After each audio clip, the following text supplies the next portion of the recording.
G'day guys, welcome to the Incline Seated Bicep Curl. Today we're going to be talking about all things biceps, and let's dive right in right now. What we know about the biceps is it goes over two joints.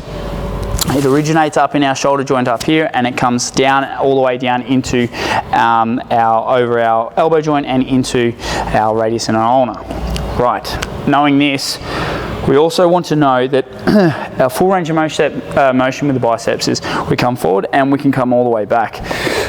With the seated incline dumbbell curl, we are working predominantly this position here. So what we also want to know biomechanically is that the least stable bone will always move to the most stable bone. Now let's put all these pieces together. When we do this exercise, what we want to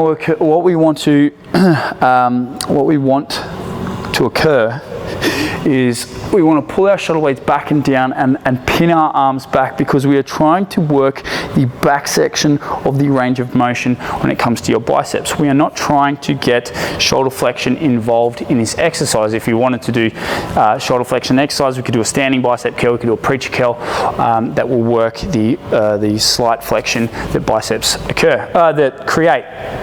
But in this particular exercise, we want to make sure that we're pulling our shoulder blades back and down, and we're pinning our elbows by our sides, because we want to stay in this position here. So let's dive into it.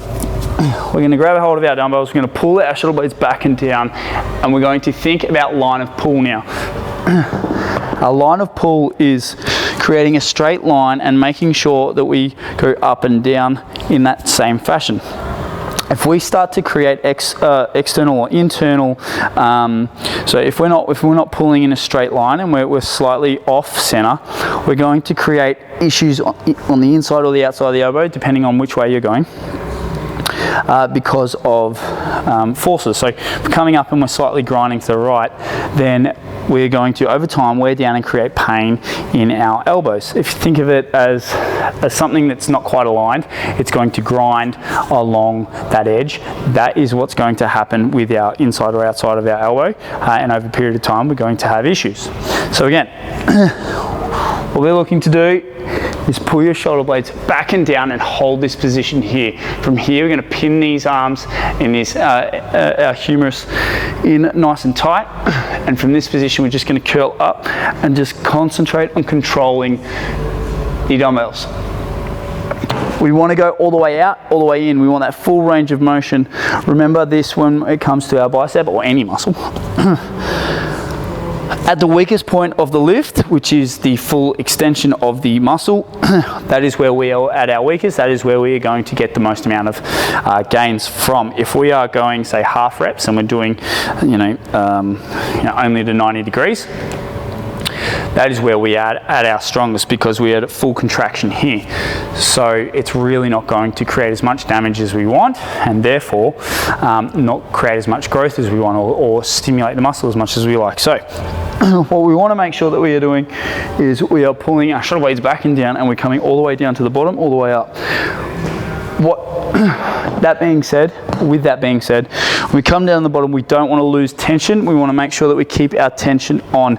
If we slack off, and you can see that my bicep is off here, we're going to put unnecessary load and tension through this joint. That's not the aim of the game. We want to keep tension through the biceps. So we're going to make sure that on the lengthening part of or the eccentric part of the lift, that we're keeping that tension through that muscle. Now you can see that I am nice and tense here, whereas where you can see when I go lax, there, unnecessary pressure will be through the joint.